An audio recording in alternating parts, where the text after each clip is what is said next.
मैं कश्मीरी हूँ और मेरे परिवार 100 साल पहले कश्मीर से माइग्रेट कर चुका था। हम लोग मध्य प्रदेश में कम से कम 50-100 साल से हैं। कई पीढ़ियों से मध्य प्रदेश में परिवार ने काफ़ी ख्याति प्राप्त की है, मगर कश्मीरियत हमने कभी खोई नहीं और भूली नहीं। मुझे आज भी स्मरण है, 93-94 की बात है। तब मेरे ससुर साहब कर्नल अजय मुश्रान, वो भी कश्मीरी पंडित थे, और उनके पिताजी के बीच में वो 40 लोग करीब मध्य प्रदेश के मंत्रिमंडल में सीनियर मंत्री थे। 10-20 साल तो फाइनेंस मिनिस्टर थे। 94 की बात है, जब आपके तमाम बच्चों को बाहर आके पढ़ने की ज़रूरत पड़ी क्योंकि कश्मीर के कंडीशंस अच्छे नहीं थे।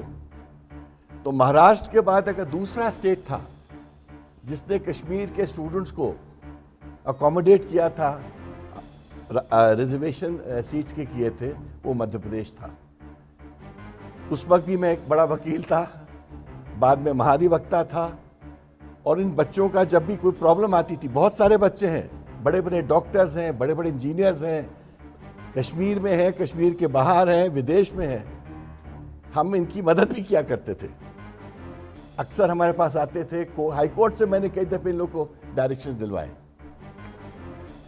इसी तरह अब मुझे आज भी ख्याल है, उड़ी में जब भूकंप आया, आई थिंक 2005 की बात है शायद, मैं रोटरी क्लब की तरफ से खूब सारा मटेरियल लेके आया, उड़ी तक गया। मेरे साथ रोटरी क्लब के कम से कम 20 सदस्य गए थे, बड़े बड़े प्रोफेसर्स थे श्रीनगर के, और हमने आर्मी को हैंडओवर किया कि उन्होंने कहा, तनखा साहब आप पहाड़ के ऊपर तो नहीं चढ़ पाओगे, ये तो हमको पहाड़ के ऊपर बांटना पड़ेगा। मगर उन्होंने एक गुजारिश की हमसे कि नवंबर का महीना है, बहुत ठंड है, अगर शेल्टर्स नहीं बने जल्दी से तो ज़्यादा लोगों की फ्रॉस्ट बाइट से डेथ होगी, ना कि अर्थक्वेक से। अगले दिन पहुंच के मैंने ये बात सोनिया जी को जाके बताई, और उसके बाद मैं तो अपने काम में बिजी हो गया। नेक्स्ट डे सुप्रीम कोर्ट था, मैं अपनी तैयारी कर रहा था। शाम को मैंने टीवी में देखा, मनमोहन सिंह जी, डॉक्टर मनमोहन सिंह जी अपने प्रधानमंत्री अनाउंस कर रहे हैं कि 48 घंटे में वहाँ शेल्टर्स बन जाएंगे। कोविड आया, मैं तो बहुत कम बातें बता रहा हूँ, किया तो बहुत ज़्यादा है।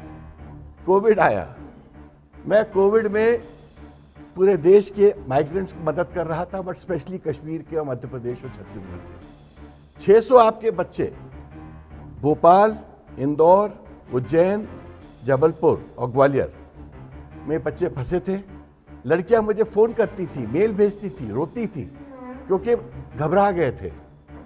पूरा देश बंद था, उनकी कैंटीन्स बंद थी, उनके हॉस्टल्स बंद हो गए थे, बहुत प्रॉब्लम में थी। तो मैंने मध्य प्रदेश के एडमिनिस्ट्रेशन से बात किया, मैंने कहा चलिए अपन को व्यवस्था करनी इनको वापस भिजवाने की। कश्मीर में गवर्नमेंट नहीं थी, और प्रॉब्लम कश्मीर की ये पिछले 8-10 साल की यही रही है, गवर्नर रूल रहा, प्रेसिडेंट रूल रहा, बट वो उसमें पॉपुलर गवर्नेंस नहीं होती है, अकाउंटेबिलिटी नहीं होती है। तो मुझे आज भी ख्याल है कि जब मैंने मध्य प्रदेश गवर्नमेंट से बोला कि इनको वापस भिजाना है, उन्होंने कहा, तनखा साहब हम पूरा फैसिलिटेट करेंगे, क्या हम उनको रिक्वेस्ट कर सकते हैं अपने बच्चों के लिए बस करा दें जैसा होता था। फैक्ट ये है कि कश्मीर में कोई गवर्नमेंट नहीं थी तो उनका बस नहीं करा सकते थे।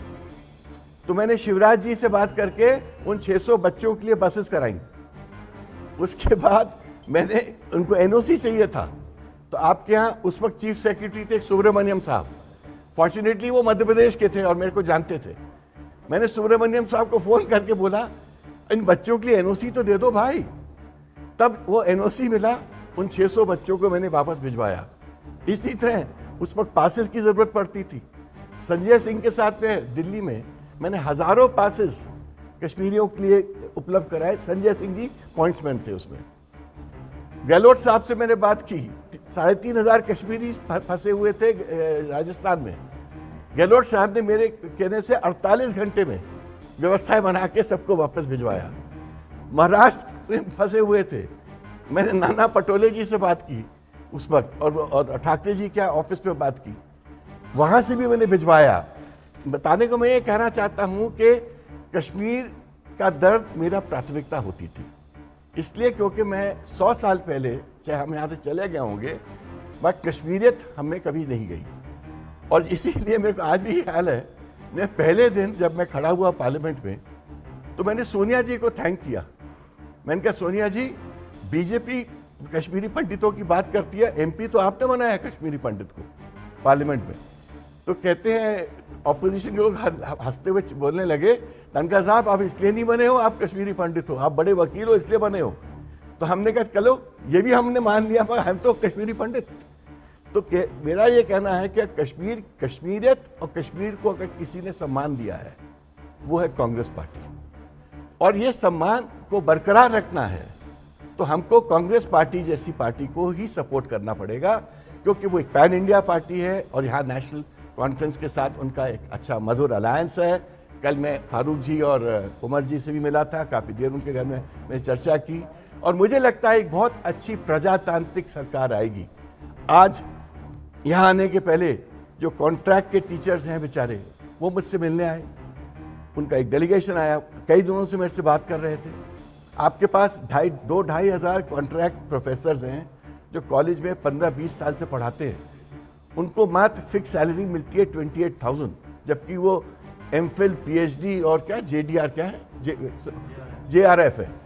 और जबकि यूजीसी का नियम है, यूजीसी का रूल है कि किसी को यूजीसी सैलरी से कम नहीं मिल सकता। इस तरह से कॉन्ट्रैक्ट में आप टीचर्स को नहीं रख सकते। इसके बावजूद 10-15 साल से वो बेचारे परेशान हैं। मैंने उनको आश्वासन दिया, मैंने कहा आ जान दीजिए हमारी पार्टी को इलेक्शन में पावर में, मैं आपका केस की पैरवी मैं करूंगा। और ये भी मैंने बोला, डोंट वरी, अगर पार्टी में आनाकानी की और देर की तो मैं हाई कोर्ट और सुप्रीम कोर्ट में भी आपकी पैरवी करके आपको रिलीफ दिलाऊंगा, क्योंकि ये आपका कॉज है, ये आपका जस्टिस है, ये आपके लिए। तो मैं तो ये कहूँगा कि मैं कश्मीर के जनता के बीच में न्याय पाने आया हूँ। आज न्याय क्या हो सकता है? एक गुड गवर्नेंस, एक अच्छी सरकार, एक प्रजातांत्रिक सरकार, एक अकाउंटेबल सरकार जो पब्लिक के बारे में सोचती है। और मैं स्पेशली जो 7 गारंटीज हैं कांग्रेस पार्टी की, वो दिल छूने वाली हैं। मैं एक एक करके आपको बताना चाहता हूं। महिला सम्मान हमारा हक, विमेन एम्पावरमेंट के लिए हमने हर वक्त लड़ाई लड़ी है और लड़ते रहेंगे। अच्छी सेहत हमारा हक, आपको नहीं मालूम है, मैं बड़े बड़े मेडिकल मिशंस करता हूँ, ट्राइबल एरियाज में करता हूँ, 1-1 लाख मरीज आते हैं मेरे ट्राइबल मिशन में, ये रोटरी के साथ करता हूँ। पूरा मध्य प्रदेश, छत्तीसगढ़ इसके बारे में बात जानता है और पूरी सरकारें हमारी मदद करती हैं।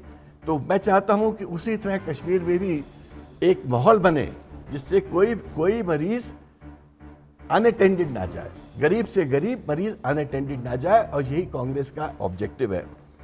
फिर अदर बैकवर्ड क्लासेस का हक, ओबीसी का हक, वो राहुल जी का पेट थीम भी है, उनकी सोच भी है, और वो भारतवर्ष में उसका एक बड़ा भारी एक निश बना है। कश्मीरी पंडितों का हक, देखिए मदद तो एक पार्ट है, हक दूसरी पार्ट है। और मैंने खुद एज अ पार्लियामेंटेरियन मैंने प्राइवेट मेंबर्स बिल लेके आया हूँ कश्मीरी पंडितों के हक के लिए, जो एडमिट हो चुका है, जिस पे डिस्कशन होगा। फिर हमको आज भी याद है डॉक्टर मनमोहन सिंह ने उस वक्त जो पैकेज बनाया था कश्मीरी पंडितों के लिए, उस पैकेज के बाद कोई बड़ा पैकेज उसके बाद कभी नहीं बना है, ये मुझे व्यक्तिगत पता है। उस वक्त जो लोग आके रीसेटल हो पाए थे वही लगभग वही लोग हैं, नए कोई नहीं आ पाए। तो मैं चाहता हूँ इंटीग्रेशन हो, यूनिटी हो, एक सौहार्द का वातावरण बने, और ये कांग्रेस एनसीपी पार्टी कर पाएंगी। 1 लाख जॉब्स जो पोस्ट वेकेंट हैं वो कांग्रेस पार्टी भरने के लिए कटिबद्ध है। 1 लाख लोगों को सोचिए सरकारी जॉब्स मिलेगी, उनकी जिंदगी में कितना फर्क आ जाएगा। नेक्स्ट गारंटी है 4,400 स्कूल्स टू बी रीओपन्ड। अगर शिक्षा का अभाव होता है तो जनता, आप कैसे एक्सपेक्ट करते हो कि बच्चे ग्रो करेंगे? आप कैसे एक्सपेक्ट करते हो कि बच्चे अच्छे नागरिक बनेंगे, अच्छे सिटीजन बनेंगे? संविधान की जो मंशा भी है कि 14 साल तक के बच्चों को तो फ्री शिक्षा होनी चाहिए, तो मेरे को खुशी है कि ये भी हमारी पार्टी ने इसको भी एक गारंटी बनाई है। और लेजिस्लेटिव काउंसिल बनाने का भी कांग्रेस ने बात की है, राहुल जी ने बात की है। मैं तो चाहता हूं कि इन 7 गारंटीज को लेके जो राहुल जी और नेशनल कॉन्फ्रेंस और तमाम अलायंस पार्टीज आपके सामने खड़ी हुई हैं, इनको एक मौका दीजिए। ये तो 8-10 साल का अंधेरा है, उससे निकालिए। स्टेटहुड आपका हक है, स्टेटहुड आपको मिलेगा। सुप्रीम कोर्ट ने भी सरकार को बोला था जल्द से जल्द इनको स्टेटहुड दीजिए। ये किसी पहली बार हुआ है विश्व में कि एक स्टेट यूनियन टेरिटरी बनी है। यूनियन टेरिटरी स्टेट बनती थी, स्टेट यूनियन टेरिटरी बने, ये पहली बार हमने देखा था। तो कश्मीर के साथ अन्याय हुआ है, अनीति हुई है। हम चाहते हैं इस अन्याय अनीति को खत्म करें एक अकाउंटेबल सरकार के माध्यम से। आप कुछ पूछना चाहें?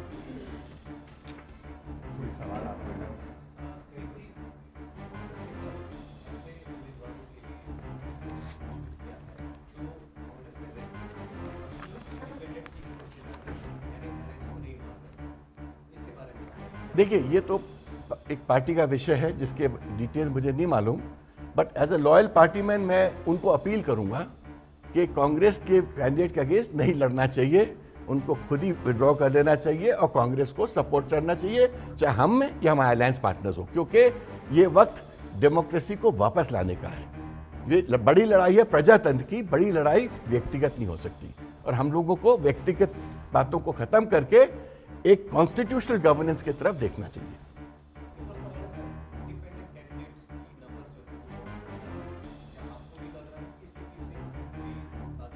नहीं, देखिए, 2 चीजें होंगी।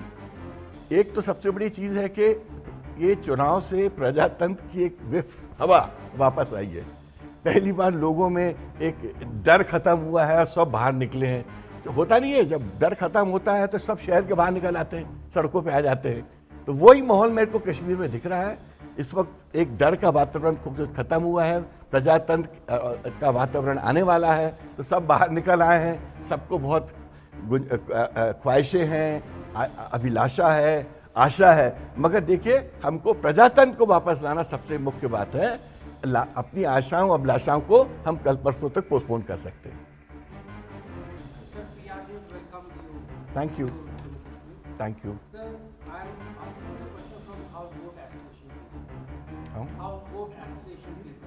House boat, okay. सर, जब फ्लड आया है, जो होटलियर्स अराउंड डल है, उनको कंपनसेशन मिला है, but house boat association has not got any compensation by the present government. They were given in 2 years compensation hotels को मिला, लेकिन हाउस बोट वालों को कुछ भी नहीं मिला है। So can it be a part of your manifesto in whatever you said, you told us, can it be part of that to rehabilitate them or to give them a satisfactory reply? I'll be more than happy to help them. मैंने house boat वालों की मुद्दा parliament में उठाया था, निर्मला जी को बोला था उन हाउस बोट वालों की दशा देखिए, उन जो घोड़े जो के साथ चलते हैं बेचारे लोग, उनकी दशा देखिए, छोटे छोटे वेंडर्स की दशा देखिए। I will take up that matter, I will bring this matter to the attention of Rahul ji and Farooq ji and the government that comes into power, because इनके साथ इनजस्टिस हुई है। This injustice has to be remedied. Sir, second question है, जो आपका alliance है sir, how far is it stay in a stable position? There are some rumours going on everywhere, there are rumours going on, how far is the alliance in a stable position? There is no room for rumours. मैं खुद 1.5 घंटे फारूक जी के घर चाय P के आया हूं कल, और इतने अच्छे वातावरण में बातचीत हुई है। और हम लोग ने यही नीति बना रहे थे कि कैसे कांग्रेस और फारूक जी की पार्टी मिलके ये प्रजातंत्र की लड़ाई, ये कॉन्स्टिट्यूशनल गवर्नमेंट की लड़ाई लड़े, किस तरह से हम लोग पावर गवर्नमेंट आए और किस तरह से प्रजातंत्र वापस आए, कश्मीर को स्टेटहुड मिले। Sir, last question. श्योर। आपने ओबीसीज के बारे में बात की। ओबीसीज में चौपान भी आते हैं, शेफर्ड्स, जिनका कुछ लेना देना नहीं, उनको हमेशा नजरअंदाज किया गया। Any idea regarding to give them settlement और स्टेटस? मुझे इसके बारे में कोई जानकारी नहीं, क्योंकि मेरे पास नहीं है। बट आपने अगर कोई मेरे को रिप्रेजेंटेशन मिलेगा तो मैं राहुल जी से और सरकार से बात करके इनका क्या निराकरण हो सकता है कॉन्स्टिट्यूशनली हम लोग निकालेंगे।